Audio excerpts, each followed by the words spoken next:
যেতিয়া সূৰ্যটো অস্ত গ'ল, বেনৰ মূৰটো অদৃশ্য হোৱাৰ পাছত কলিনে মেৰীক ক'লে, যোৱা তাক লৈ আহা। আইভি লতাবোৰৰ আঁৰত লুকাই থকা দুৱাৰখন দেখুৱাবলৈ মেৰী ঘাঁহনি ডৰাৰ ওপৰেৰে দৌৰ মাৰিলে। কলিনে একেদৰে কিছুপৰ থিয় হৈ থাকিল আৰু সি পৰি যাব খোজাৰো কোনো লক্ষণ দেখা নগ'ল। মই থিয় হ'ব পাৰোঁ, কলিনে গৌৰৱেৰে ডিকনক ক'লে। মইতো কৈছিলোৱেই, তুমি পৰি যোৱাৰ ভয়টো এৰাব পাৰিলেই থিয় হ'ব পাৰিবা। মই আৰু এতিয়া সেইটো লৈ ভয় নকৰোঁ, কলিনে ক'লে।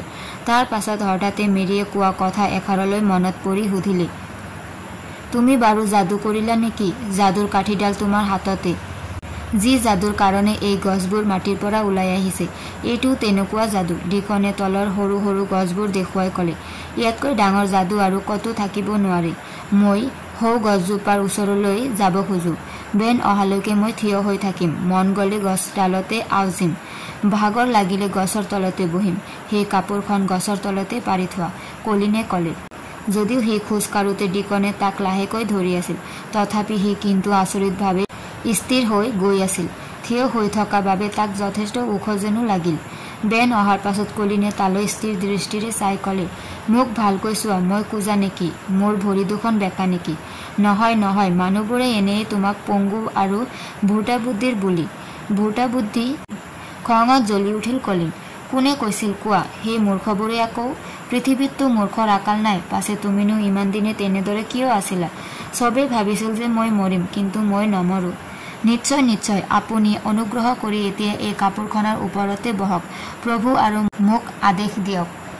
হৰষিত মনেৰে বেনে কৈ উঠিল। তাৰ ব্যৱহাৰত যথেষ্ট পৰিৱৰ্তন দেখা গৈছিল। মেৰীয়ে তাৰ লগত গোটেই বাটছোৱা খোজকাঢ়ি আহোঁতে কেৱল কলিন ক্ৰমে ভাল হৈ অহা কথাবোৰকে পাতি আহিছিল। তাইৰ মতে হয়তো বাগিচাখনে এইটো কৰিছে। সেয়ে কোচ, মৃত্যু আদিৰ কথা নপতাই ভাল। মাষ্টাৰ কলিনে ভালদৰে বহি ল'লে আৰু অতি প্ৰসন্ন ভাৱেৰে সুধিলে, বাগিচাত তুমি কি কাম কৰা? বেডাৰ ষ্টাফ?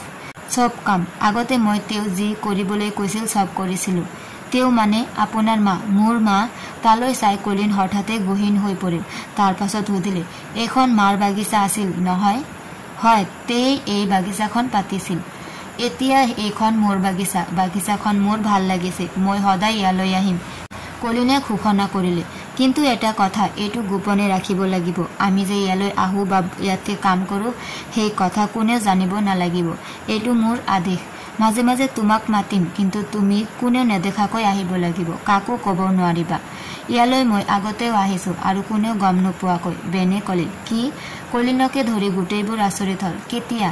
শেষবাৰ আহিছিলোঁ 2 বছৰ আগতে, কিন্তু 10 বছৰ ধৰি ইয়াত কোনোৱেই সোমাব পৰা নাছিল আৰু দুৱাৰখনতো বন্ধই আছিল। মই দুৱাৰেদি অহা নাছিলোঁ, দেৱাল পাৰ হৈ আহি অলপ কাম কৰিছিলোঁ, গছপুলি ৰুইছিলোঁ। পাছে বাট বিষটোৰ কাৰণে 2 বছৰ ইয়াত ভৰি দিব পৰা নাই। কিন্তু তুমি আহিছিলা কিয়? গছপুলি কিয় ৰুইছিলা? কাৰণ আপোনাৰ মাকে মোক কৈছিল, বেন, যদি মোৰ অসুখ হয় বা মই একেবাৰে আঁতৰি যাবলগীয়া হয়, মোৰ গোলাপ ফুলবোৰৰ ওপৰত চকু ৰাখিবা। প্ৰতি বছৰে মই আহোঁ, কিন্তু বাট বিষৰ বাবে যোৱা 2 বছৰ মই তাকেই চিন্তা কৰিছিলোঁ। 10 বছৰে কোনো নাহিলে এইখন একেবাৰে হাবি হৈ যাব লাগিছিল। মাজে মাজে হ'লেও কোনোবা আহে, কাম কৰে বুলি মই মনে মনে ভাবিছিলোঁ, ডিকনে ক'লে। তুমি মনে মনে এইটো কৰিছিলা বাবে মই বৰ ভাল পাইছোঁ, বেডাৰ ষ্টাফ। তাৰমানে তুমি কথাটো গোপন কৰি ৰাখিব পাৰিবা, কলিনে ক'লে। হয় ছাৰ। এতিয়া দুৱাৰখনো খোলা গ'ল যেতিয়া, বাট বিষ থাকিলেও দিগদাৰ নাই। গছডালৰ তলতে মেৰীয়ে তাইৰ সৰু চিপৰাংখন থৈ গৈছিল। সেইখন দেখি কলিনৰো মনত এটা ইচ্ছা জন্মিল। সি তাৰ হাতখন আগবঢ়াই চিপৰাংখন তুলি ল'লে আৰু ক্ষীণ দুৰ্বল হাত দুখনেৰে মাটিত কেইটামান চাপ বহুৱালে। তুমি পাৰিবা কলিন, মই কৈছোঁ নহয়, তুমি নিশ্চয় পাৰিবা, মেৰীয়ে নিজকে নিজে কোৱা দি ক'লে। কলিনে কাম কৰি গ'ল আৰু ইয়ৰ্কশ্বায়াৰৰ ভাষাত ডিকনৰ লগত কথাও পাতিলে। তুমি কৈছলা মই খোজ কাঢ়িব পাৰিম, আৰু এই মই মাটি খান্দাবও পাৰিলোঁ, তাকো প্ৰথম দিনটোতে। বেনে হাঁ কৰি মুখ মেলি ক'লে, আৰে আপুনি দেখোন আমাৰ ভাষাটো কথা ক'ব পাৰে। কোনে কয় আপোনাৰ বুদ্ধি কম বুলি? আপুনি মাটি খান্দিলেই যেতিয়া ৰ'ব, মই এটা গোলাপৰ পুলি আনি দিওঁ, ৰুই দিয়ক। সোনকালে আনা, কলিনেও উত্তেজনাত চিঞৰি উঠিল। নিজৰ বাট বিষ পাহৰি বেনে দৌৰ মাৰিলে। ডিকনে তাৰ চিপৰাংখন লৈ গাঁতটো আৰু ডাঙৰকৈ খান্দিলে। মেৰীয়ে পানী দিয়া পাত্ৰ এটাও লৈ আহিল। বেলি ডুবাৰ আগতে মই কামটো কৰিব খোজোঁ, কলিনে ক'লে। মেৰীয়ে আকাশলৈ চালে। তাইৰ অনুভৱ হ'ল কলিনৰ প্ৰতি সহানুভূতি প্ৰদৰ্শন কৰি বেলিটো যেন শেষ বিন্দুত ৰৈ গৈছে। ইতিমধ্যে বেনেও গ্ৰীণ হাউচৰ পৰা গোলাপৰ পুলিটো লৈ ফুপাই জোপাই আহি পালে। কলিনে তাৰ ক্ষীণ বগা হাত দুখনেৰে সেই গাঁতটোত আলফুলকৈ পুলিটো ৰুলে। পুলিটোৰ চৌপাশে মাটি গুজি দিয়াত সি সুন্দৰকৈ থিয় হৈ ৰল। কৌতূহলত মিৰিয়েও আঠুকাৰি চাই ৰল। সিহঁতবোৰেনো কি কৰিছে তাকে চাবলৈ কাউৰী পোৱালিটোৱে ওচৰে পাজৰে উৰি উৰি ইফাল সিফাল কৰি থাকিল। আৰু নাট আৰু শেল সিহঁত দুয়োটাতো চেৰি গছ এজোপাৰ ওপৰত উঠি অনৰ্গল চিঞৰ বাখৰ কৰি মিৰিহঁতলৈ চাই কিবা কিবি কৈ আছিল। এইটো ৰোৱা হ'ল, কলিনে শেষত ক'লে। বেলিটো ডুবিবলৈ ধৰিছে। ডিকন, মোক অকণমান ধৰাচোন। বেলিটো ডুবাৰ সময়ত মই থিয় হৈ থাকিব খুজিছোঁ। এইটো যাদুৰ এটা অংশ যেনেই হওক। ডিকনে তাক অলপ ধৰি দিলে। যাদুৱেই হওক বা আন কিবা কিবি অদৃশ্যেই শক্তিয়েই হওক, কিহবাই তাক থিয় হৈ থাকিবলৈ শক্তি দিলে। নিজৰ ভৰি দুখনৰ ওপৰত থিয় হৈ হাঁহি মুখেৰে কলিনে সেই প্ৰথম বিয়লিটোক বিদায় জনালে। যাদু। বহু সময় ধৰি ডাক্তৰ ক্ৰেভেনে সিহঁতলৈ অপেক্ষা কৰি ঘৰতে আছিল। আনহাতে সিহঁতৰো ঘূৰি অহাত যথেষ্ট পলম হৈছিল। কলিনৰ বাধা নিষেধ নামানি সিহঁতক বিচাৰি কাৰোবাক পঠিওৱা ভাল হ'ব নেকি? তেওঁ তেনে চিন্তাও কৰিছিল। এনে সময়তে যেনিবা তিনিওটা আহি ওলাল। তুমি ইমান সময় বাহিৰত থকাটো উচিত নাছিল। এনেও তোমাৰ অলপতে ভাগৰ লাগে। ডাক্তৰ ক্ৰেভেনে কিছু চিন্তিত হৈ কলিনক ক'লে। মোৰ মুঠেই ভাগৰ লগা নাই, যথেষ্ট ভালহে লাগিছে। কাইলৈৰ পৰা ৰাতিপুৱা আবেলি 2 বেলা ওলাই যাম, কলিনে ক'লে। মই তাৰ বাবে যে অনুমতি দিব পাৰিম তাত সন্দেহ আছে। সেইটো বোধ কৰোঁ উচিত নহ'ব। মোক জোৰ কৰি ৰখাটোহে উচিত নহ'ব। মই যামেই, কলিনে ক'লে। মেৰিয়েও আনকি মাজে মাজে মন কৰে যে কলিন কিমান ৰুড, সেইটো সি নিজেই নাজানে। সি আচলতে কাৰো সৈতে তুলনা কৰিবলৈ সুবিধাই নাপালে। সেইবাবে সি ভাবে এই পৃথিৱীত আদেশ দিব পৰা মানুহ অকল সিয়েই আৰু বাকী সকলোৱে নতশিৰ হৈ তাৰ প্ৰতিটো কথা মানিব লাগিব। মেৰিয়ে এতিয়া অনুভৱ কৰে যে তাইও আগতে তেনেকুৱা আছিল। ইয়ালৈ আহিহে তাইৰ স্বভাৱটো অলপ সলনি হৈছে। তাই ভাবিলে যে কলিনকো কিছু কথা বুজোৱা উচিত। ডাক্তৰ ক্ৰেভেন ওলাই যোৱাৰ পাছত কিছু সময় তাই কলিনলৈ চাই থাকিল। তাৰ পাছত ক'লে, ডাক্তৰ ক্ৰেভেনলৈ মোৰ বেয়া লাগে। মেৰিৰ কথা শুনি কলিনে ক'লে, মোৰো লাগে। তেওঁ যে মিছিল থিয়েটাৰৰ মালিক হ'ব নোৱাৰিব, কিয়নো মইতো সহজে নমৰোঁ।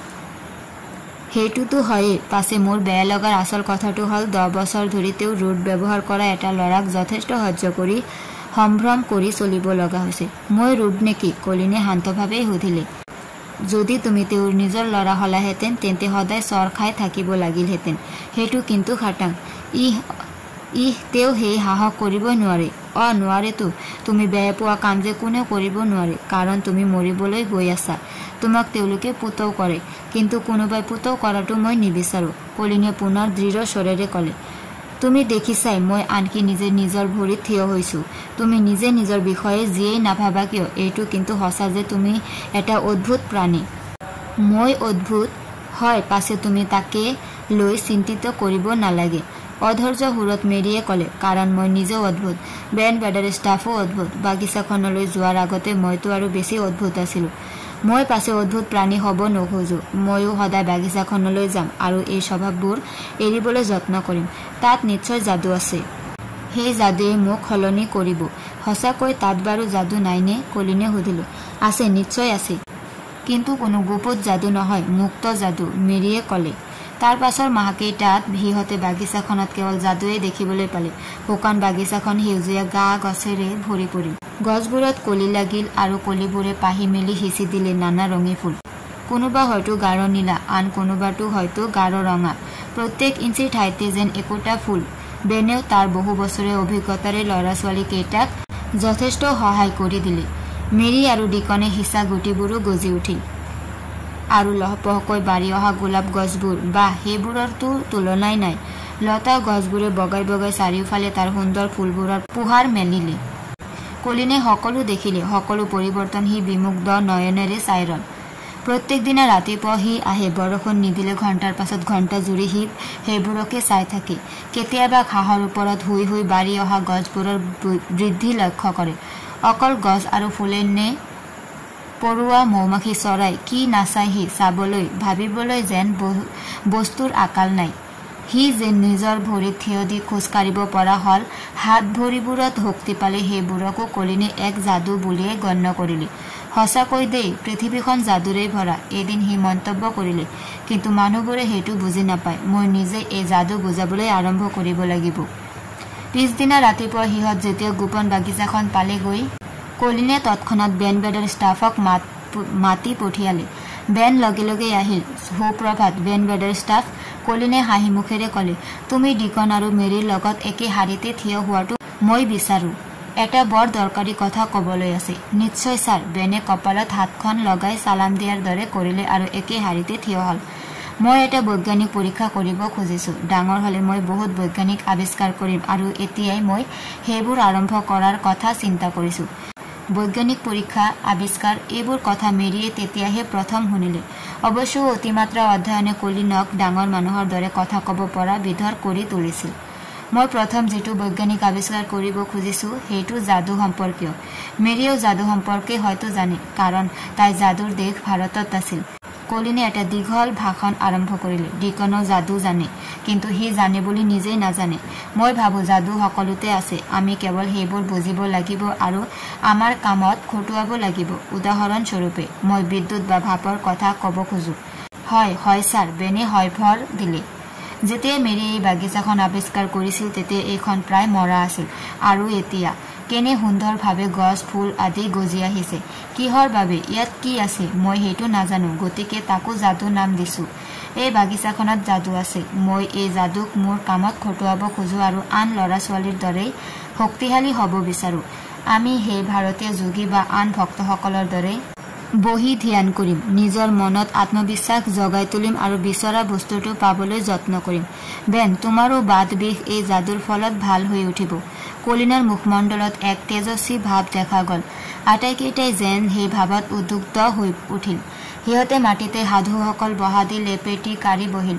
কলিনে চকু দুটা মুদি প্ৰাৰ্থনা কৰিবলৈ ধৰিলে।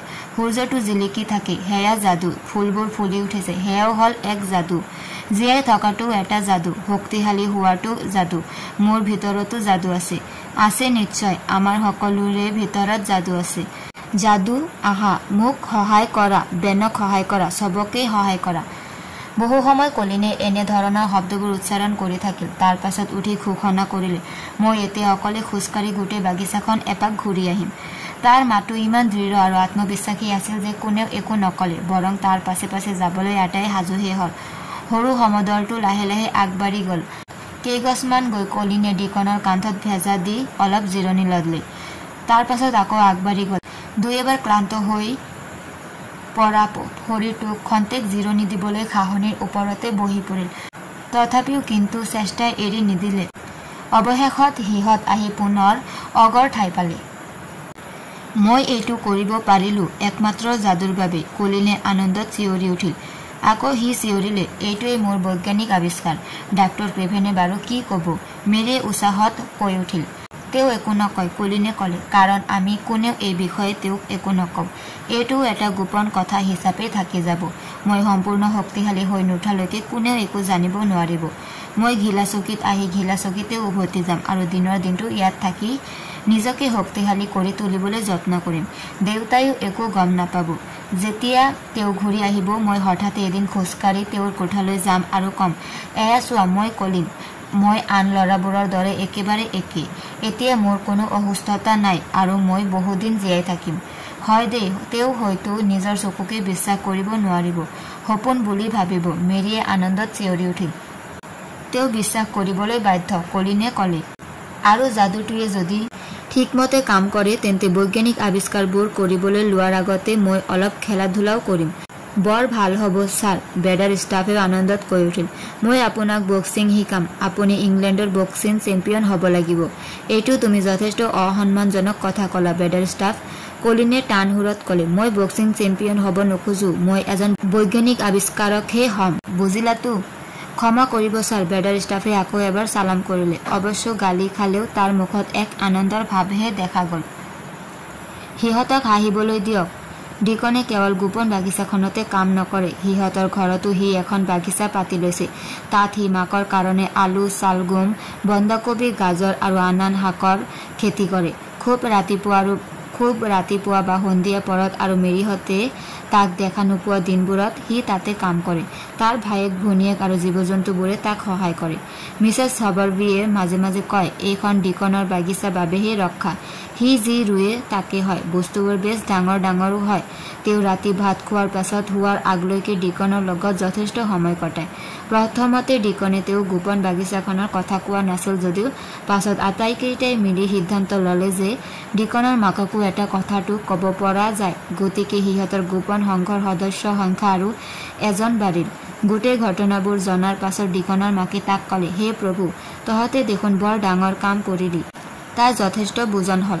মাষ্টাৰ কলিনেও নিজৰ ভৰিত থিয় দিব পৰা হ'ল। পাছে ঘৰৰ বাকীবোৰে কথাটো কেনেভাৱে ল'লে, বিশেষকৈ ডাক্তৰ ক্ৰেভেনে। তেওঁলোকে একো নাজানে কলিনেও সুন্দৰ অভিনয় কৰি থাকে, যেন সি বিশেষ ভাল হোৱাই নাই। দেউতাক আহিলেহে সি ৰহস্যটো ভাঙিব, ডিকনে ক'লে। মিছেছ ছবাৰবিৰ হাঁহি উঠি গ'ল। তেওঁ সুধিলে, কচোন সিহঁতে কি কৰে? সি আহোঁতে খিলাচকীত মূৰটো কাটি কৰি আহি থাকে। তাৰ আপত্তি নগুচেই। মেৰিয়ে ঘহীন হৈ সোধে, বৰ কষ্ট পাইছা নহয় কলিন? তুমি বৰ দুৰ্বল নহয়? তাৰ পাছত যেতিয়া আহি নিৰাপদে বাগিচাখন পায় দুয়োটা হাঁহিত ফাটি পৰে। হ'ব দে, হহাটো স্বাস্থ্যৰ বাবেও ভাল। আৰু কি হৈছে জানিছানে নাই? আজিকালিতো কলিনৰ বেছ ভোক লাগে। ইফালে বেছিকৈ খোৱা বস্তু আনিবলৈ ক'লে বাকীবোৰে সি ভাল হৈছে বুলি জানি যাব। গতিকে আধা পেটীয়াকৈয়ে থাকে। ইচ শুন তেন্তে মই এটা কথা কওঁ, তই যাওঁতে অলপ বেছিকৈ গাখীৰ লৈ যাবি। মই বাৰু আৰু কেইস্কলমান ব্ৰেড ভাজি দিম, তহঁতে ভালদৰে খাবি। মা, তুমি যে ইমান ভাল, ডিকনে কৈ উঠিল।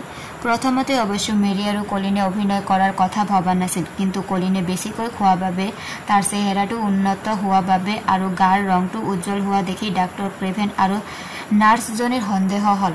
তেওঁলোকে আনকি মিষ্টাৰ ক্ৰেভেনলৈ চিঠি লিখাৰ কথাও চিন্তা কৰিলে। কথাটো গম পাই কলিনে অভিনয় আৰম্ভ কৰি দিলে। মাজে মাজে আকৌ আগৰ দৰে চিঞৰি বাখৰি উন্মুক্ত হোৱাৰ ভাওনাখনো কৰে। লাহে লাহে পৰিস্থিতি পুনৰ নিয়ন্ত্ৰণলৈ আহিল। পাছে কমকৈ খোৱা বাবে তাৰ অলপ ভোক লাগি থাকে। ডিকনে যেতিয়া মাকে দিয়া গাখীৰ আৰু ব্ৰেড আনি সিহঁতক দিলে, মেৰী আৰু কলিনে আনন্দত একেবাৰে উল্লসিত হৈ উঠিল। তোমাৰ মাৰা যে কি ভাল, কলিনে ক'লে। তোমাৰ মাৰাৰ হাততো কিন্তু যাদু আছে দেই। আমি তেওঁৰ প্ৰতি অতিশয় কৃতজ্ঞ, ডিকন। লাহে লাহে সিহঁতৰ মনলৈ কথাটোৰ আন এটা দিশে ভুমুকি মাৰিলে। মিছেছ ছবাৰবিৰ ঘৰত এনেই 12টা ল'ৰা ছোৱালী, অভাৱো হয়তো যথেষ্ট। তাতে আকৌ সদায় আন দুজনৰ বাবে খাদ্য যোগান ধৰাটোত অলপ সমস্যা হ'ব পাৰে। সেইটো বৰ এটা ভাল কামো হোৱা নাই। হওঁতে সিহঁত দুয়োটাৰে হাতত পইচা যথেষ্ট আছে। পাছে তেওঁ বা লয় নে নলয়। প্ৰকাৰান্তৰে ডিকনে সমস্যাটোৰ সমাধান কৰিলে। সি কেইটামান শিলেৰে বাগিচাৰ ভিতৰতে এটা চৌকা সাজিলে। কলিনহঁতে পইচা দিয়ে, সি তাৰে কণী আলু কিনি আনে আৰু আটায়ে সেইবোৰ পুৰি খায়। এনে আহাৰো যে কিমান সুস্বাদু হ'ব পাৰে কলিনহঁতে তেতিয়াহে গম পালে। অৱশ্য ডিকনৰ মাকে মাজে মাজে গাখীৰ আৰু খোৱা বস্তু পঠিয়াই থাকিল। সেইবোৰো খাই মেলি দিনে দিনে কলিন যেন অধিক শক্তিশালী হৈ উঠিল। সি পোন হৈ সুস্থভাৱে ঘূৰি ফুৰিবলৈ ল'লে। তাৰ মনত ভাৱ হ'ল, কিজানিবা যাদুৱেহে মোক দিনক দিনে শক্তিশালী কৰি তুলিছে। অৱশ্য ডিকনহঁতেও যে তাৰ বাবে যথেষ্ট কৰিছে সেয়াও ঠিক। এদিন ডিকন বাগিচালৈ নাহিল। পাছদিনা আহিয়ে সি কথা আৰম্ভ কৰিলে। কালি মই এঠাইলৈ গৈছিলোঁ। তাত মই বব হাৱৰ্থক লগ পালোঁ। তেওঁ এজন বিখ্যাত মল্লযোদ্ধা। পেশীবোৰ কি শকত। মই তেওঁক সুধিলোঁ, আপুনিনো কি ব্যায়াম কৰে আৰু এজন ৰোগীয়া ল'ৰাই প্ৰথমতে কেনেধৰণৰ ব্যায়ামনো কৰিব লাগে। তেওঁ মোক কেইটামান কিটিপ শিকাই দিলে। মোৰ বাবেই নে? কলিনে উত্তেজিতভাৱে সুধিলে। ডিকন, তুমি যে কিমান ধুনীয়া কথাবোৰ চিন্তা কৰা, মোক এতিয়াই শিকাই দিয়াচোন। ডিকন থিয় হ'ল আৰু সাৱধানে সেইবোৰ দেখুৱাবলৈ ধৰিলে। তাৰ পাছত ক'লে, চাবা কিন্তু তেওঁ কৈছে যে বেছি ভাগৰ লগাকৈ ব্যায়াম কৰা ভাল নহয়। নাই মই সেইটো নকৰোঁ। ব্যায়াম কৰিয়েই কলিনে ক'লে। তাৰ পাছৰ পৰা কলিন আৰু মেৰী দুয়ো প্ৰতিদিনে ব্যায়াম কৰিবলৈ ধৰিলে। লগতো গাখীৰ, ব্ৰেড, পোৰা আলু, কণী আছেই। দিনে দিনে দুয়োটাৰে স্বাস্থ্যৰ আৰু উন্নতি হৈ আহিবলৈ ল'লে। ডাক্তৰ ক্ৰেভেন আৰু নাৰ্ছজনী আকৌ চিন্তাত পৰিল। সিহঁতে দেখোন যি দিয়া হয় তাতকৈ বেছি একো নাখায়ো, অথচ চেহেৰা কি ভাল হৈ আহিছে, নাৰ্ছজনীয়ে ক'লে। সঁচাই, মিছেছ মেডলকে ক'লে। আগতে ৰান্ধনীজনীয়ে ইমান বিচিত্ৰ প্ৰকাৰৰ সুস্বাদু ৰান্ধে, সিহঁতে একেবাৰে নাখায়। এবাৰতো তাই কান্দিয়েই পেলালে। ডাক্তৰ ক্ৰেভেন 2 সপ্তাহৰ বাবে লণ্ডনলৈ গৈছিল। তেওঁ ঘূৰি আহি দেখে কলিনৰ স্বাস্থ্যটো বেছ ভাল হৈছে। ইফালে তেওঁ পোৱা খবৰ অনুসৰি সি হেনো কেতিয়াবা খোৱা বস্তুৰ থাল বিশেষ নোখোৱাকৈ ঘূৰায়ো পঠায়।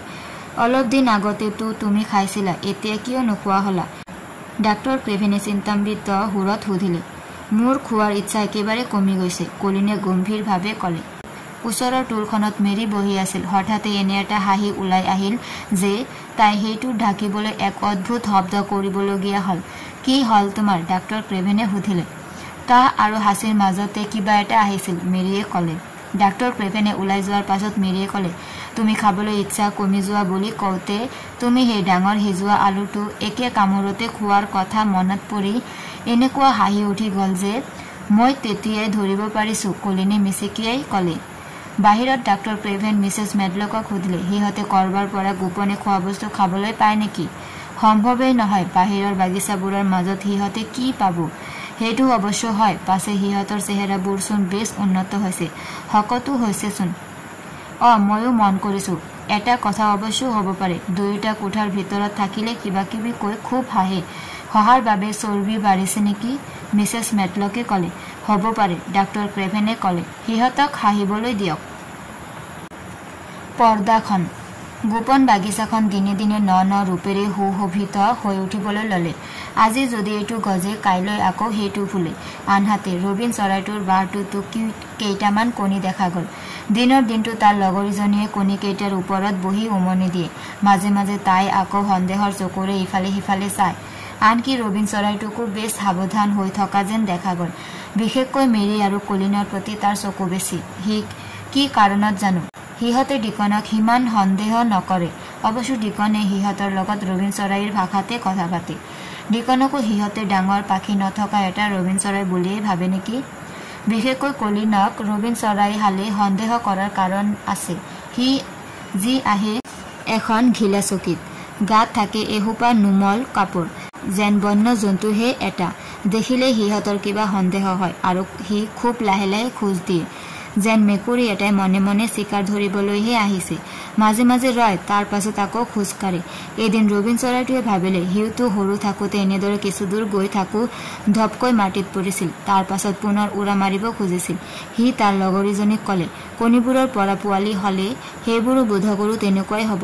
তাই তাৰ কথাষাৰ মানি ল'লে আৰু ক'লে, অৱশ্য চৰাই পোৱালিবোৰ মানুহতকৈ সোনকালে ডাঙৰ হয়। মানুহৰতো খোজ কাঢ়োঁতেই বহুদিন লাগে, উৰিবতো নিশিকেই। মই কোনো মানুহক কাহানিও বতাহত উৰা থকা বা উৰি আহি গছৰ ওপৰত পৰা দেখা নাই।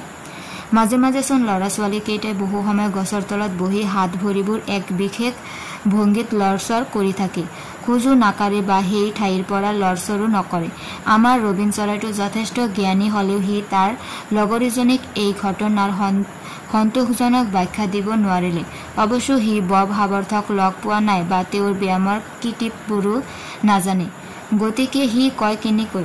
সিহঁত দুয়োটা কিন্তু অলপ দিন পাছত এটা কথাত নিশ্চিত হ'ল যে ল'ৰা ছোৱালীকেইটাৰ দ্বাৰা কণীবোৰ নষ্ট হোৱাৰ কোনো আশংকা নাই। সেইবোৰ বেংকৰ ভল্টত থকাৰ দৰে সুৰক্ষিত। এই শংকা দূৰ হোৱাৰ পাছত কণীবোৰৰ মাকৰ ল'ৰা ছোৱালীকেইটাই বৰষুণ বা আন কাৰণত নাহিলেহে আনকি বেয়া লগা হ'ল। এদিন বৰষুণীয়া বতৰত নিজৰ কোঠাত বহি থাকোঁতে কলিনে মেৰীক ক'লে, মইতো এতিয়া সম্পূৰ্ণ সুস্থ ল'ৰা। আজি মই ৰাতিপুৱা শুই উঠোঁতে যেতিয়া চৰাইৰ মাতবোৰ শুনিলোঁ, মোৰ ইমান আনন্দ লাগি গ'ল যে মই বিচনাতে জাপ মাৰি প্ৰায় চিঞৰি দিবই খুজিলোঁ। সঁচাকৈয়ে যদি চিঞৰটো ওলাই গ'লহেঁতেন কি হ'লহেঁতেন বাৰু? মুখখন টিপি টিপি হাঁহি মাৰি মেৰীয়ে ক'লে, কি হ'লহেঁতেন আৰু? নাৰ্ছজনী দৌৰি আহিলহেঁতেন, মিছেছ মেডলকো থৰকাচুটি হৰুৱাই আহিলহেঁতেন আৰু লৰালৰিকৈ ডাক্তৰক খবৰ দিলেহেঁতেন। মেৰীৰ কথা শুনি কলিনেও হাঁহিলে। দেউতা সোনকালে অহাহেঁতেন ভাল আছিল। কিমান দিন আৰু এনেকৈ ভাও ধৰি থাকিবা? চোৱা, আজি বৰষুণ দিছে, আমি ওলাই যাব পৰা নাই, গতিকে মই গোটেই দিনটো শুই মেলি অভিনয় কৰি থাকিব লাগিব। কথাটো মেৰীয়েও চিন্তা কৰিলে। হয়তো ভাল হোৱাৰ পাছতো এনেকৈ থকাটো দস্তুৰ মতো যন্ত্ৰণাদায়ক। তাই হঠাতে এটা উপায় বিচাৰি পালে। বাৰু কলিন, মেৰীয়ে ৰহস্যজনকভাৱে আৰম্ভ কৰিলে, তোমালোকৰ ঘৰটোত কিমানটা কোঠা আছে? 1000 মান হ'ব নেকি? ঘৰটোত কিমান কোঠা আছে কলিনৰ ভাল ধাৰণা নাই। 1000? বাৰু, তাৰে 100টা মান কোঠা লৈ নিশ্চয় কোনো নাযায়। এদিন মনে মনে মই বহুতো কোঠা চাইছিলোঁ। আনকি মিছেছ মেডলকেও কথাটো ভালদৰে নাজানে। কি, কোনো নোযোৱাকৈ থকা 100টা কোঠা আছে? তাৰ মানে ইয়াতো দেখোন এখন গোপন বাগিচা থকাৰ দৰেই হ'ল। ধৰা সেইবোৰ চাবলৈ আমি গ'লোঁ, তুমি মোৰ ঘিলা চকীখন ঠেলি লৈ গ'লা, তেতিয়াচোন কোনে গমেই নাপাব। ময়ো তাকেই ভাবিছোঁ, মেৰীয়ে ক'লে। কাকো সেইফালে যাব নিদিলেই হ'ল। বহুত দীঘলীয়া হলো আছে, তাত তুমি দৌৰিবও পাৰিবা আৰু আমি তাত ব্যায়ামো কৰিব পাৰিম। বেলটো বজোৱা, কলিনে ক'বই নোৱাৰিলে। মেৰীয়ে বেলটো বজালে। নাৰ্ছজনী প্ৰায় দৌৰি আহা দি আহিল। শুনা, কলিনে তাৰ আদেশ শুনালে। মোৰ ঘিলা চকীখন ইয়ালৈ লৈ আহা। ঘৰটোৰ যিবোৰ কোঠা ব্যৱহাৰ কৰা নহয় মই সেইবোৰ চাব খোজো। জনে মোক ছবি থকা হলটোলৈকে থৈ আহিব, কিয়নো তাত কেইটামান চিৰি আছে। তাৰ পাছত সি তাত থাকিব নোৱাৰিব। মই পুনৰ মাতিলেহে যাব, বুজিলাতো? সেইমতে কাম হল। জনে আগবঢ়াই থৈ গুচি অহাৰ পাছত কলিন তাৰ চকীখনৰ পৰা উঠিল। সি খোজকাঢ়িলে, দৌৰিলে আৰু তাৰ পাছত বব সাৱৰ্থৰ ব্যায়ামবোৰ আৰম্ভ কৰি দিলে। মাজে মাজে সি জিৰণি লয় আৰু কোঠাবোৰৰ ধুনীয়া বস্তু আৰু ছবিবোৰ চাই। এটা কোঠাৰ সুন্দৰ কুচনবোৰত গাঁত কৰি নিগনিবোৰে লৰা ঢপৰা কৰিছিল। গৈ থাকোঁতে সিহঁত হালেন বহুত নতুন নতুন কৰিডৰ পালে আৰু লগতে সিহঁতৰ মগজে ঢুকি নোপোৱা বহু ধৰণৰ বস্তুও দেখিলে। আহিবলৈ পাই মোৰ যে ইমান ভাল লাগিছে জানা, কলিনে ক'লে। মই ভবাই নাছিলো এনে এটা মস্ত পুৰণি সম্পূৰ্ণৰূপে ব্যৱহাৰ নোহোৱা ঘৰত যে মই থাকোঁ। মোৰ কিন্তু ভালেই লাগিছে। এনে বৰষুণীয়া বতৰত আমি সদায় আহিম দেই, আৰু যে কিমান নতুন নতুন বস্তু দেখিম। সেইদিনা সিহঁতৰ ইমান ভোক লাগিল যে দুপৰীয়াৰ খাদ্যখিনি সিহঁতে চুচি মাজি খালে। বাচনবোৰ ঘূৰাই আনোতে সেইবোৰ দেখি মিছেছ লুমিছ নামৰ ৰান্ধনীজনীৰ বৰ আচৰিত হল। তাই জনক ক'লে, থাল বাটিবোৰ চোৱাচোন, এই ঘৰখনতো ৰহস্যময় হয়েই। ল'ৰা ছোৱালী দুটাও বেছ ৰহস্যময় হৈ উঠিছে। মিছেছ লুমিছৰ কথাষাৰ শুনা মাত্ৰকে জনে টপৰাই কৈ পেলালে, সঁচাকে ইহঁতে যদি সদায় এনেকৈ খাবলৈ লয় এমাহতেচোন তেওঁৰ ওজন দুগুণ হ'ব। সেইদিনা আবেলি মেৰিয়ে কলিনৰ কোঠাত সোমায়ে এক নতুনত্ব দেখিবলৈ পালে। কলিনে তাৰ মাকৰ ছবিখন ঢাকি থোৱা পৰ্দাখন আঁতৰাই থৈছে। তাই সেইফালে একেথৰে চাই থকা দেখি কলিনে লাহেকৈ ক'লে, তুমি যে আচৰিত হৈছা মই ধৰিব পাৰিছো। ভাবিছো পৰ্দাখন একেবাৰে আঁতৰাইয়ে পেলাম। কিয়? কৌতূহলবশত মেৰিয়ে সুধি পেলালে। কাৰণ ছবিখনে আগৰ দৰে মোৰ খং নুতুলে। মায়ে এতিয়া মোলৈ চাই আনন্দত হাঁহি থকা যেনহে লাগে। মই থিয় হৈ খোজ কাঢ়িব পৰাৰ বাবে যেন তেওঁৰ বৰ আনন্দ লাগিছে। এতিয়া মোৰ মনত এনে ভাৱহে হৈছে। তুমি দেখিবলৈ এতিয়া ঠিক তেওঁৰ দৰেই হৈছে, মেৰিয়ে ক'লে। তেতিয়াহ'লে দেউতাই চাগৈ মোক দেখি ভালেই পাব। তুমি তোমাৰ দেউতাৰাই তোমাক ভাল পোৱাটো বিচাৰা নহয়নে? বিচাৰোতো আকৌ। যদি তেওঁ মোক মৰম কৰে তেন্তে মই দেউতাক এই সকলো যাদুৰ কথা ক'ম। এইবোৰ শুনিলে তেওঁ হয়তো খুব ফূৰ্তি পাব, কলিনে ক'লে। এয়া দেখোন মা। যাদুৰ প্ৰতি ল'ৰা ছোৱালীকেইটাৰ বিশ্বাস ক্ৰমাৎ বাঢ়িহে গ'ল। কলিনে মাজে মাজে কয়, যেতিয়া মই ডাঙৰ হ'ম আৰু বৈজ্ঞানিক আৱিষ্কাৰবোৰ কৰিম তেতিয়া মই যাদুৰ বিষয়েও ক'ম আৰু তাৰ অভ্যাস কৰিম। এতিয়া পাছে মই বেছি বক্তৃতা নিদিওঁ, কাৰণ তেতিয়া বেনে নিজকে গীৰ্জাত থকা বুলি ভাবিব আৰু হয়তো টোপনি যাব। লেকচাৰৰ সেইবাবেই বিপদ। এজনে কেৱল কৈ যাব আৰু বাকীবোৰে কেৱল শুনি যাব, বেনে ক'লে। তাৰ পাছত সি যেন কিবা ভাৱত বিভোৰ হৈ পৰিল। তুমি কি ভাবিছা বেন বেডাৰ ষ্টাফ? পুনৰ কলিনে বেনলৈ চাই সুধিলে। বেনে ক'লে, নহয় মানে মই ভাবিছো এই সপ্তাহত আপোনাৰ ওজন অন্ততঃ ৩-৪ পাউণ্ড বাঢ়িল। আপোনাৰ হাত ভৰিবোৰো বেছ শকত হৈছে। সেইটোৱেই হল যাদু, বুজিলা? কলিনে মিচিকিয়াই ক'লে। সেইদিনা ডিকনৰ অহাত অলপ দেৰি হল বাবে সি যাদুৰ ওপৰত কলিনে দিয়া লেকচাৰটো শুনিবলৈ নাপালে। ডিকন, বেন, মেৰী আটাই বাগিচাত কাম কৰি থকা দেখি কলিনে ক'লে, চাও এখন চিপৰাং মোকো দিয়া। কাম কৰি থাকিলে যাদুটোৱে আৰু বেছি খৰকৈ কাম কৰে। কলিনে কামত লাগি গ'ল। কাম কৰি থাকোঁতে তাৰ মুখখন আৰু প্ৰফুল্লিত হৈ উঠিল। এবাৰ হঠাতে সি থিয় হৈ চিঞৰি উঠিল, ডিকন, মেৰী, মোলৈ চোৱা। মই সকলো কাম কৰিব পৰা হৈ গ'লো।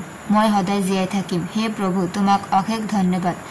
মই যদি তেওঁৰ প্ৰতি কৃতজ্ঞতামূলক কিবা এটা গাব পাৰিলোহেঁতেন। আপুনি গীৰ্জাঘৰত গোৱা প্ৰাৰ্থনা এটাকে দেখোন গাব পাৰে, বেনে কাম কৰি থকাৰ পৰাই ক'লে। মইতো তেনে প্ৰাৰ্থনা একো নাজানো। ডিকনে হয়তো জানে, বেনে আকৌ ক'লে। তেন্তে সেইটো বৰ ভাল কথা হ'ব। ডিকন, তুমি গোৱাচোন, মই শুনিব খোজো, কাৰণ মই গীৰ্জাঘৰ আজিলৈকে দেখাই নাই। প্ৰাৰ্থনাৰ সময়ত তুমি কিন্তু তোমাৰ টুপিটো খুলি ল'ব লাগিব আৰু চবেই শাৰী পাতি থিয় হ'ব লাগিব। বাকী কেইজনৰ সৈতে কলিনেও ঠিক সেইমতেই কৰিলে। ডিকনে আৰম্ভ কৰিলে, তেওঁক স্তুতি কৰা আমাক কৰা আশীৰ্বাদবোৰৰ বাবে। তেওঁক স্তুতি কৰা এই জগতৰ সকলোকে সৃষ্টি কৰাৰ বাবে। তেওঁক স্তুতি কৰা স্বৰ্গৰ পৰা আমাক কৰি অহা কৰোণাৰ বাবে। তেওঁক স্তুতি কৰা হৰক আৰু মৰতৰ এই বৃহৎ পৰিয়ালটোৰ বাবে। ডিকনে প্ৰাৰ্থনাটো শেষ কৰাৰ পাছত কলিন আনন্দত চিঞৰি উঠিল, ইমান যে ভাল লাগিছে। মেৰী, আমিও নহ'লে গাবলৈ শিকো দিয়া। ডিকন, তুমি শুধৰাই দিবা দেই। তেওঁক স্তুতি কৰা আমাক কৰা আশীৰ্বাদবোৰৰ বাবে। কলিনে আৰম্ভ কৰিলে। গোটেইকেইটাই আকৌ এবাৰ সেইটো গালে। এইবাৰ আপোনাৰ ওজন হয়তো 5 পাউণ্ডমান বাঢ়িব দেই, আনন্দতে বেনে কৈ পেলালে। হঠাতে বাগিচাৰ দুৱাৰখন লৰচৰ কৰাৰ শব্দ শুনিবলৈ পোৱা গ'ল। হচকিত হৈ কলিনে চিঞৰি উঠিল, কোন কোন তাত দুৱাৰখনেদি হাঁহিমুখীয়া এগৰাকী মহিলা সোমাই আহিল। হাৰে এয়াচোন মা, ডিকনে আনন্দতে চিঞৰি উঠিল। কলিন আৰু মেৰী সেইফালে আগবাঢ়ি গ'ল। উত্তেজনা দুয়োৰে হৃদকম্পন বাঢ়ি গ'ল। তোমালোকে যে মাক চাব খুজিছা, মই মাক কৈছিলোঁ আৰু দুৱাৰখন ক'ত সেইটোও বুজাই দিছিলোঁ, ডিকনে সিহঁতলৈ চাই ক'লে। কলিনৰ মুখখন আনন্দত উজ্জ্বল হৈ উঠিল। সি ক'লে, মই বেমাৰী হৈ থাকোঁতেই আপোনাক, ডিকনক আৰু গোপন বাগিচাখন চাবলৈ বৰ ইচ্ছা কৰিছিলোঁ। মই কেতিয়াও কোনো মানুহৰ বাবে ইমান আগ্ৰহী নাছিলোঁ। ডিকনৰ মাকৰ মুখখনত এক অদ্ভুত মমতা দেখা গ'ল। তেওঁ কলিননো আচলতে কোন সেয়া পাহৰি কৈ উঠিল, আই অ' মোৰ সোণটো, মোৰ বাচ্চাটো। বোধকৰো তেওঁৰ মৰমখিনি উঠলি উঠিলে তেওঁ ডিকনকো তেনেদৰে মাতে। যি কি নহওক, কলিনে এই মৰমৰ সম্বোধনবোৰ বৰ ভাল পালে। মই যে ইমান ভাল হৈ উঠিলোঁ, সেইটো দেখি আপোনাৰ আচৰিত লগা নাইনে? কলিনে সুধিলে। অতো মই বৰ আচৰিত হৈছোঁ বাৰু, আৰু তুমি দেখোন একেবাৰে মাৰাৰ দৰে হৈ উঠিছা। দেউতাই বাৰু সেইটো মন কৰি ভাল পাবনে? কলিনে হঠাতে সুধি পেলালে। কেলেই নাপাব, নিশ্চয় পাব। তেওঁ কলিনৰ পিঠিত মৰমেৰে হাতখন থৈ ক'লে, হ'ব বাৰু, তেওঁ আগতে ঘৰলৈ উভতি আহক। চুজান ছবাৰবি বেনে অলপ ওচৰ চাপি গ'ল। তেওঁৰ ভৰি দুখনলৈ মন কৰিছানে? 2 মাহৰ আগতে সেই দুখন জেউৰা খৰিৰ দৰে আছিল, আৰু এতিয়া? মিছেছ ছবাৰবিয়ে হাঁহি হাঁহি ক'লে, আৰু শকত হ'ব। তেওঁ পৰিশ্ৰম কৰিব লাগিব, খেলিব লাগিব, আকৌ সেইমতে পুষ্টিকাৰ খাদ্য খাব লাগিব। এইবাৰ তেওঁ মেৰীৰ 2 কান্ধৰ ওপৰত হাতখন থৈ ক'লে, আৰু তুমিও? তোমাৰো স্বাস্থ্য ভাল হৈছে। মই মাৰ্থাৰ পৰা তোমাৰ চব খবৰ পাই থাকোঁ। তোমাৰ মাৰাও হেনো খুব ধুনীয়া আছিল। তুমিও চাবা তেনেকুৱাই হ'বা। কথাখিনি শুনি মেৰীৰ বৰ ভাল লাগিল। তাইকতো আলেঙে চবেই দেখাত বেয়া বুলিয়েই কৈছিল। এতিয়া দেখোন তাই মাকৰ দৰে ধুনীয়া হ'ব বুলি ডিকনৰ মাকে কৈছে। কলিন আৰু মেৰীয়ে তেওঁৰ 2খন হাতত ধৰি বাগিচাখন দেখুৱাবলৈ লৈ গ'ল। কিয় যে আজি সিহঁতৰ অন্তৰ দুখন আনন্দেৰে ভৰি উঠিছে, সিহঁতে ধৰিবই নোৱাৰিলে। আপুনি বাৰু যাদু বিশ্বাস কৰেনে? কলিনে আকৌ তাৰ যাদুৰ প্ৰসংগ উলিয়ালে। কৰো বাচ্চা, যাদুৰ নিচিনা কিবা নিশ্চয় আছে। এই পৃথিৱীখনত যে ইমানবোৰ ভাল বস্তু আছে, আচৰিত ধৰণৰ বস্তু আছে, আৰু কিছুমান ঘটনা তুমি কোৱা যাদুৰ দৰে অদ্ভুত। আপুনি ঠিকেই কৈছে। হঠাতে মই এদিন অনুভৱ কৰিলোঁ, মই একেবাৰে বেলেগ হৈ গৈছোঁ। মোৰ হাত ভৰিবোৰ শক্তিশালী হৈছে। মই থিয় হ'ব পাৰোঁ, খোজ কাঢ়িবও পাৰোঁ, মাটি খান্দিব পাৰোঁ। এয়া নিশ্চয় কাৰোবাৰ যাদুৱেই হ'ব। মই সেইজনাক কৃতজ্ঞতা জনাবলৈ কিবা এটা ক'ব খুজিলোঁ। তেতিয়া ডিকনে মোক গীৰ্জাঘৰত গোৱা এটা ধুনীয়া প্ৰাৰ্থনা সংগীত শিকাই দিলে। তেওঁ নিশ্চয় তোমাৰ প্ৰাৰ্থনা শুনিছে। তোমাৰ ওপৰত কোনোবা এজন আছে, যি সদায় আনক আনন্দ দিয়াৰ কথা ভাবে। মিছেছ ছবাৰবিয়ে এইবাৰ তেওঁ লগত লৈ অহা বাস্কেটৰ পৰা এটা ডাঙৰ পেকেট খুলিলে। সিহঁত গোটেইবোৰৰ সৈতে তেওঁ একেলগে বহিল আৰু আটাইকে পেকেটটোৰ পৰা খোৱা বস্তুবোৰ উলিয়াই খাবলৈ দিলে। তেওঁ ইমান সুন্দৰ আৰু ধেমেলীয়া কথা কৈ থাকিল যে আটাই হাঁহিত ৰ'ব নোৱাৰা হ'ল। আনহাতে যেতিয়া সিহঁতে কলিনৰ অভিনয়ৰ কথা বৰ্ণনা কৰিলে, তেওঁৰো হাঁহিত পেটৰ নাড়ী ডাল হ'ল। কি যে কৰা যায়, কলিনে ক'লে। ঘৰত থাকিলে এই অদ্ভুত কথাবোৰৰ বাবে হাঁহি উঠিলেও হাঁহিব নোৱাৰা হ'লো। ভাও দি থাকিবলগীয়া হয়। পাছে তুমি যেনেদৰে শকত হ'ব ধৰিছা, কেইদিনমানৰ পাছতে তোমাৰ মুখখন পূৰ্ণিমাৰ জোনটোৰ দৰে হ'ব। তেতিয়া কি কৰিবা? মেৰীয়ে ক'লে, হ'ব বেছিদিন ৰ'ব নালাগে। মিষ্টাৰ ক্ৰেভেন হয়তো কিছুদিনৰ ভিতৰতে ঘৰলৈ উভতি আহিব। আপুনি কেনেকৈ জানিলে? আচৰিত হৈ কলিনে সুধিলে। মিছেছ ছবাৰবিয়ে ক'লে, মই ভাবোঁ তেওঁ আহিব, আৰু তুমি কোৱাৰ আগতে তেওঁক যদি কোনোবাই তোমাৰ কথা কৈ দিয়ে, তেন্তে সেইটো হয়তো বৰ ভাল কথা নহ'ব। ময়ো সেইটো সহ্য নকৰোঁ, কলিনে ক'লে। মই নিজেই ক'ম। কেনেকৈ ক'ম মই সেইটো ভাবি থৈছোঁ। এতিয়া তেওঁ মাত্ৰ আহিলেই হ'ল। বৰ ভাল হ'ব। তেওঁৰ আনন্দ ভৰা মুখখন চাবলৈ মোৰ খুব মন গৈছে। তেওঁ হয়তো সোনকালেই আহিব। তাৰ পাছত সিহঁতে মিছেছ ছবাৰবিৰ ঘৰলৈ ফুৰিবলৈ যোৱাৰ কথাটো আলোচনা কৰিলে।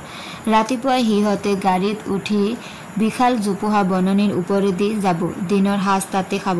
তেওঁলোকৰ 12টা ল'ৰা ছোৱালীৰ লগত খেলিব, ফুৰিব আৰু ভাগৰি নপৰালৈকে ঘূৰি নাহে। চুজান ছবাৰবিৰ ঘৰলৈ ঘূৰি যোৱাৰ সময় হ'ল। কলিনে তেওঁৰ চকুহাললৈকে একেথৰে চাই থাকিল। তাৰ মুখখনত এক অদ্ভুত ভাৱ দেখা গ'ল। হঠাতে সি তেওঁৰ নীলা কাপোৰযোৰত খামুচি ধৰি কৈ উঠিল, আপুনি মই বিচৰা ধৰণৰেই। আপুনি ডিকনৰ উপৰিও যদি মোৰো মা হ'লহেঁতেন। হঠাতে চুজান ছবাৰবিয়ে হালি বহি পৰিল। মৰমেৰে তেওঁ কলিনক নিজৰ বুকুৰ মাজত আঁকোৱালি ল'লে। তেওঁৰ দুচকু সেমেকি উঠিল। তেওঁ কোনোমতে ক'লে, সোণটো মোৰ বিশ্বাস তোমাৰ মাৰা এই বাগিচাখনতে আছে। তেওঁ ইয়াৰ পৰা কলৈকো যাব নোৱাৰে, আৰু তোমাৰ দেউতাৰা তোমাৰ ওচৰলৈ সোনকালে ঘূৰি আহিবই, চাবা। বাগিচাখনত পৃথিৱীখনৰ জন্মলগ্নৰ পৰাই নতুন নতুন আচৰিত বস্তুসমূহৰ আৱিষ্কাৰ হৈয়েই আছে। পোনতে মানুহে এই বস্তুসমূহৰ অস্তিত্ব সম্পৰ্কে সন্দেহ কৰিছিল যদিও পাছলৈ সেইবোৰ গ্ৰহণ কৰিবলৈ ল'লে। এনে নতুন বস্তুসমূহৰ ভিতৰত যোৱা শতিকাত মানুহে বিচাৰি পাইছিল চিন্তাক। এক শক্তিশালী ক্ষমতাৰ অধিকাৰী এই চিন্তাৰ শক্তিও বিদ্যুতৰ বেটাৰীৰ দৰে। ই ভাল বা বেয়া দুই ধৰণৰ কাৰ্যই কৰিব পাৰে। জীয়াই থকালৈকে কোনো ব্যক্তিয়ে ইয়াৰ প্ৰভাৱৰ পৰা মুক্ত হ'ব নোৱাৰে। যেতিয়ালৈকে মেৰী নামৰ ছোৱালীজনীৰ মনটো অসন্তোষিয়া হৈ আছিল, তাই মানুহবোৰক অনবৰতে বেয়া পাইছিল। বেদ মেজাজটোৰ বাবে কোনোবাই তাইক সন্তুষ্ট কৰিব পৰা নাছিল আৰু তাইও একোকে ভাল নাপাইছিল। তাইৰ চেহেৰাটো আছিল হাত বেমাৰী, মুখখনৰ ৰং অদ্ভুত হালধীয়া। মুঠতে তাই আছিল এজনী অনাকৰ্ষণীয় ছোৱালী। পৰিস্থিতিয়ে পাছে তাইক ভালৰ ফাললৈকে লৈ গ'ল। ৰবীন চৰাই গুল্ম ভূমিৰ ল'ৰা ছোৱালীবোৰ অদ্ভুত বদমেজাজী মালিজন। ঘৰটোৰ কাম কৰা মাইকী মানুহখিনিৰ লগতে বসন্ত কালটো আৰু বিশেষকৈ ৰহস্যময় বাগিচাখনৰ সান্নিধ্যই যেন তাইক নতুন জীৱন দানহে কৰিলে। ঠিক তেনেকৈ অনবৰতে দুৱাৰ জপাই কোঠাত সোমাই থকা কলিনৰ মনটো পূৰ্বতে ভয় আৰু শংকাৰে পৰিপূৰ্ণ আছিল। অনবৰতে মৃত্যু ভয়ে যেন তাক খেদি ফুৰিছিল। কিন্তু সময়ৰ পৰিৱৰ্তনে তাৰ মনৰ চিন্তাকো সলনি কৰি পেলালে। নতুন জ্ঞানৰ পোহৰে যেন তাৰ এলান্দুকলীয়া মনটোক আঁতৰাই খেদি পঠিয়াইছিল।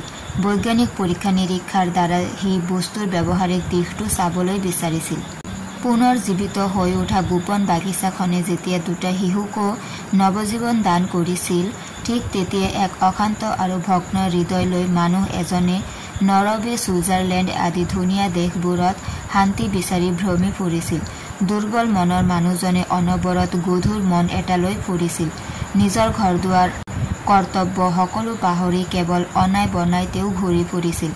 অচিনাকি মানুহবোৰে হয়তো তেওঁক এজন চেৰাবলীয়া বা বিবেকৰ দংশনত বেয়াকৈ ভুগি থকা লোক বুলিহে ভাবিছিল। যদিও মানুহজন আছিল ওখ, তথাপি হালি পৰা কান্ধ দুখনৰ বাবে যথেষ্ট কোজা যেন লাগিছিল।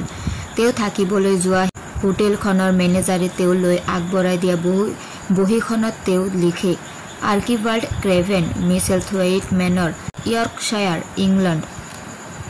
এনেকৈ অনাই বনাই ঘূৰি ফুৰোতে এবাৰ তেওঁ অষ্ট্ৰিয়াৰ এক সুন্দৰ উপত্যকা পালে। তাত এদিন এটা অদ্ভুত ঘটনা ঘটিল। তেওঁ অকলে এক নিৰিবলী ঠাইত খোজকাঢ়ি আছিল। ভাগৰ লগাত তেওঁ এটা জুৰিৰ পাৰতে বহি পৰিল। বহুপৰ একেৰাহে কলকল শব্দ কৰি বৈ থকা জুৰিটোলৈ চাই থাকি তেওঁৰ হঠাতে অনুভৱ হ'ল, তেওঁৰ মন প্ৰাণ যেন একেবাৰে শীতল হৈ গৈছে। জুৰিটোৰ পাৰতে কিছুমান ফৰগেট মি নট ফুল ফুলি আছিল। সেইবোৰ দেখি তেওঁৰ মনলৈ কিছুমান অতীতৰ ভাৱ আহিবলৈ ধৰিলে। চকু দুটা মুদি দি তেওঁ বহু সময় তাত বহি থাকিল। তাৰ পাছত হঠাতে যেন তেওঁ সাৰ পাই উঠিল। তেওঁ খুব আচৰিত হ'ল। ভাবিলে, কি হৈছে? মোৰ কিয় এনেকুৱা লাগিছে? মোৰ ভিতৰখনে যেন প্ৰাণ পাই উঠিছে। সঁচাকৈ এয়া যেন এক ব্যাখ্যাতীত বিস্ময়কৰ ঘটনা আছিল। কিয়নো সেই একেটা দিনতে সুদূৰ ইয়ৰ্কশ্বায়াৰত কলিনে গোপন বাগিচাখনত সোমায়েই মনৰ আনন্দত চিঞৰি উঠিছিল, মই নমৰো, মই চিৰদিন জীয়াই থাকিম। আবেলি ঘূৰি অহাৰ পাছতো মিষ্টাৰ ক্ৰেভেনৰ মনত একেধৰণৰ ভাৱটোৱে খুন্দিয়াই আছিল। সেই ৰাতি এক গভীৰ প্ৰশান্তিত তেওঁৰ ভালদৰে টোপনি আহিল। বৰ আচৰিত ধৰণেৰে ঘটনাবোৰ ঘটিছিল। সেইদিনাৰ পৰা আৰ্কিবাল্ড ক্ৰেভেনৰ মনৰ পৰা বিষাদৰ ভাৱবোৰ লাহে লাহে আঁতৰি যাবলৈ ধৰিলে। মনৰ লগতে শৰীৰতো তেওঁ কিছু শক্তি পালে। মিছেলথৱেইট মেনৰৰ গোপন বাগিচাখনৰ দৰে তেওঁৰ শৰীৰতো যেন কাৰোবাৰ সঞ্জীৱনী পৰশে পৰিল।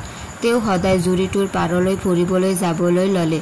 এদিন পূৰ্ণিমাৰ নিশা তেওঁ ঘূৰি আহোঁতে কিছু পলম হ'ল। সেইদিনা বিচনাত পৰাৰ পাছত প্ৰায় লগে লগেই তেওঁৰ টোপনি আহিল। তেওঁ এটা সপোন দেখিলে।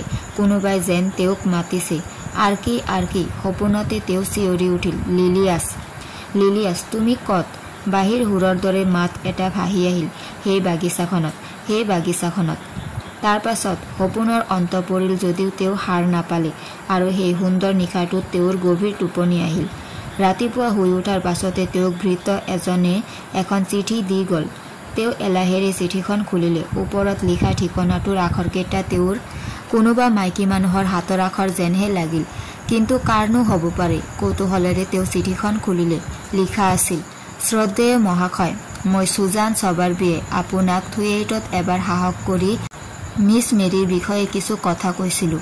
মই আকৌ এবাৰ আপোনাক অনুৰোধ কৰাৰ সাহস কৰি কৈছোঁ যে আপুনি সোনকালে ঘূৰি আহক।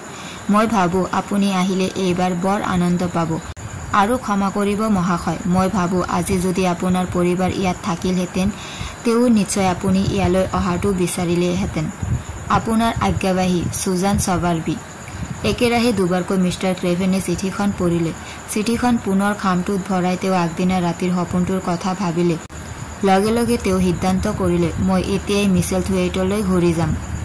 দুদিনমান পাছতে তেওঁ পুনৰ ইয়ৰ্কশ্বায়াৰলৈ উভতি আহিল।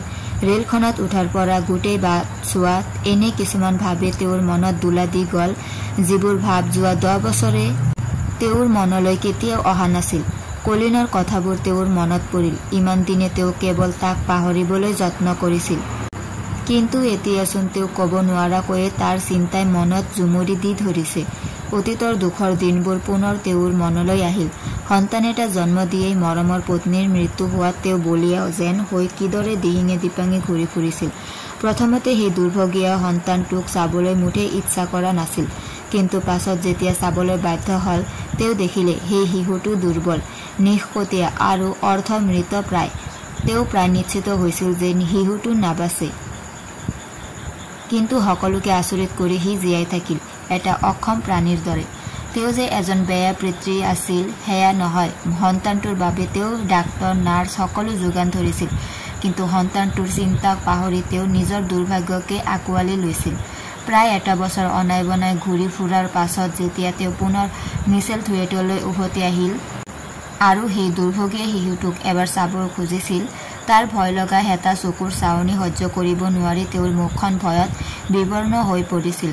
তাৰ পাছৰ পৰা অৱশ্য শিশুটো শুই থকা অৱস্থাতহে তেওঁ চাবলৈ গৈছিল। লাহে লাহে তেওঁ বিভিন্ন সূত্ৰে গম পাইছিল যে শিশুটো সম্পূৰ্ণ অকামিলাটো হৈ পৰিবই, তদুপৰি মানসিক বিকাৰগ্ৰস্ত বা উন্মাদো হ'ব পাৰে। লাহে লাহে ৰেলখনে সেউজীয়া পাহাৰৰ মাজেৰে আগবাঢ়িবলৈ ল'লে আৰু ৰেলখনৰ গতিৰ লগে লগে তেওঁৰো সেই পুৰণি বিষণ্ণ স্মৃতিবোৰো যেন লুপ্ত হ'বলৈ ধৰিলে। নতুন নতুন কিছুমান চিন্তাই তেওঁৰ মনত ভুমুকিয়াবলৈ ল'লে। তেওঁৰ মনত এনে কিছুমান কথাই দোলা দি গ'ল, যিবোৰ যোৱা 10 বছৰে এবাৰো তেওঁৰ মনলৈ অহা নাছিল। হয়তো যোৱা 10 বছৰে মই বহুতো ভুলেই কৰিলোঁ, তেওঁ নিজকে নিজেই ক'লে। 10 বছৰ মোৰ বহুত দেৰি হৈ গ'ল। কলিনৰ কথা তেওঁৰ মনত পৰিল, কিন্তু তেওঁৰ মনলৈ বেয়া ভাৱবোৰ অহাৰ পৰিৱৰ্তে ভাল ভাৱ কিছুমানহে তেওঁৰ আহিবলৈ ধৰিলে। সেয়া মিচেল থিয়েটাৰলৈ যোৱাৰ পথত তেওঁ সুজান সবাৰ্বিৰ ঘৰতো এবাৰ সোমাই যোৱাৰ কথা ভাবিলে। গুল্মভূমি অতিক্ৰম কৰাৰ সময়ত হঠাতে তেওঁৰ বাহনখন এটা জুপুৰি ঘৰৰ সন্মুখত ৰৈ গ'ল। 7-8টামান ল'ৰা ছোৱালীয়ে বাহিৰত খেলি আছিল।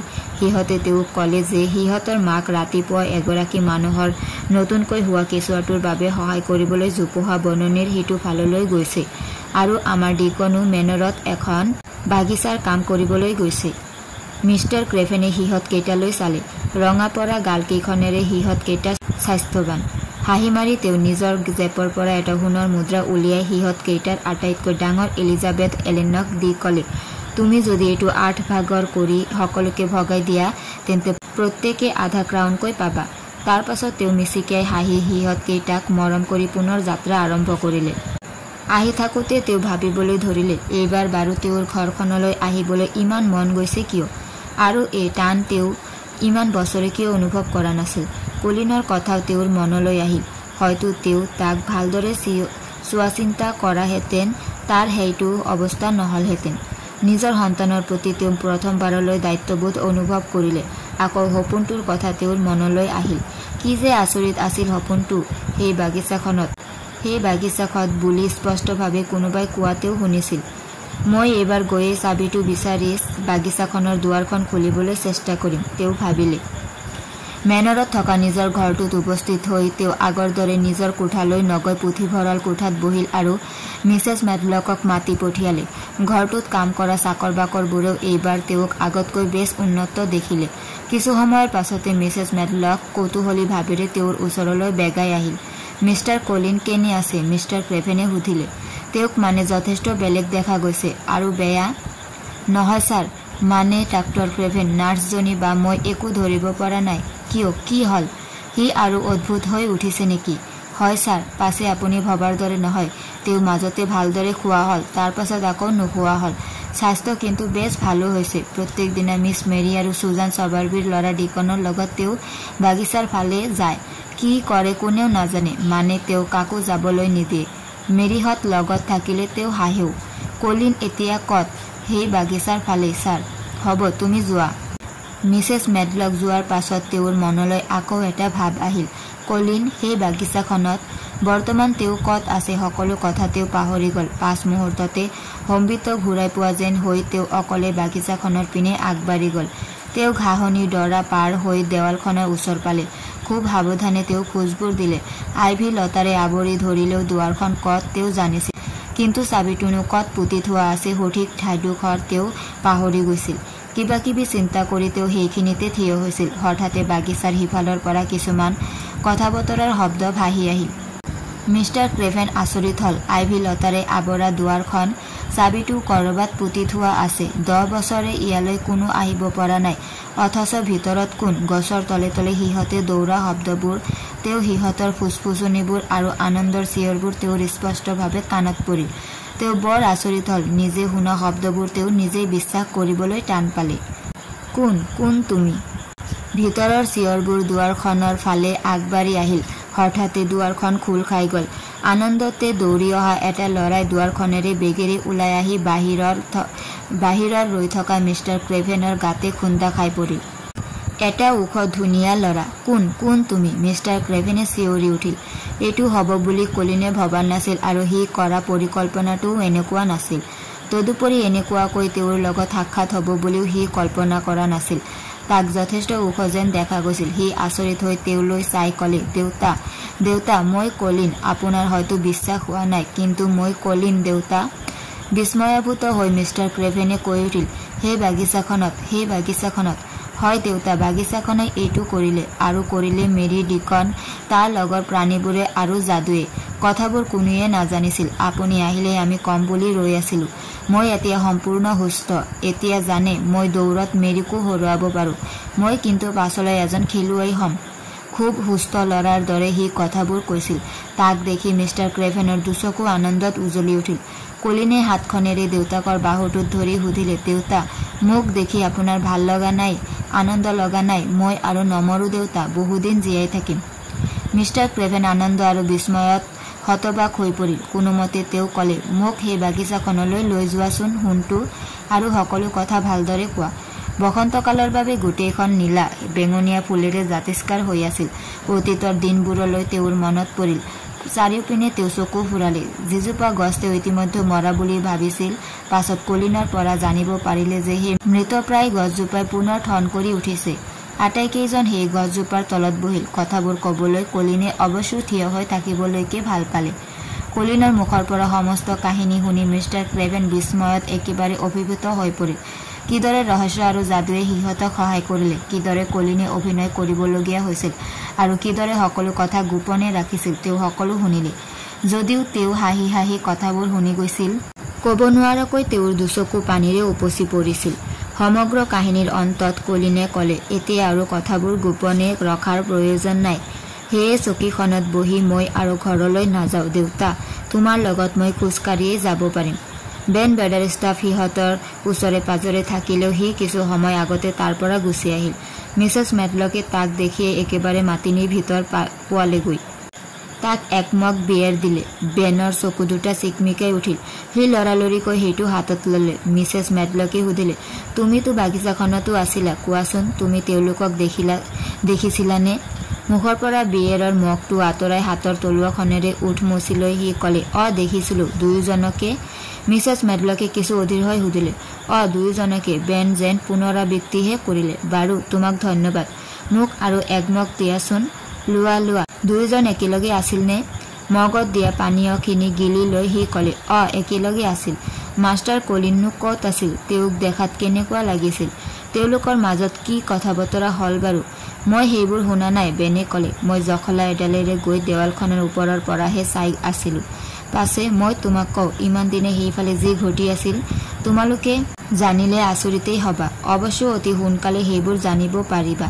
বেনে কথাষাৰ কোৱাৰ 2 মিনিটমান নহ'লে গুট গুটকৈ মগত থকা অন্তিম বিয়াৰখিনি পি খিৰিকীখনেৰে চাই বেনে কৈ উঠিল, হৱা সেইফালে চোৱা, ঘাঁহনি ডৰাৰ ওপৰেৰে কোন আহিছে। মিছেছ মেডলকে দৌৰি আহি খিৰিকীখনেৰে চায়ে হতভম্ব হৈ গ'ল। তেওঁ হাত বাউল দি আন চাকৰ নাকৰবোৰকো বেগেতে আহি চাবলৈ ইংগিত দিলে। চাকৰ নাকৰবোৰ থকা হলটোৰ খিৰিকীৰ মুখত বহুযোৰ বিস্ময়ত অভিভূত হৈ পৰা চকু দেখা পালে। লনখনেদি লাহে লাহে আগবাঢ়ি আহিছিল মিচেল থুৱেইটৰ মালিক। কাহানিও নেদেখা ৰূপ এটা তেওঁক সিহঁতে দেখিবলৈ পালে আৰু তেওঁৰ লগে লগে হাঁহি হাঁহি খোজকাঢ়ি আহি আছিল ইয়ৰ্কশ্বায়াৰৰ যিকোনো স্বাস্থ্যৱান ল'ৰাৰ দৰে এজন শক্তিশালী আৰু সুন্দৰ ওখ ল'ৰা, মাষ্টাৰ কলিন।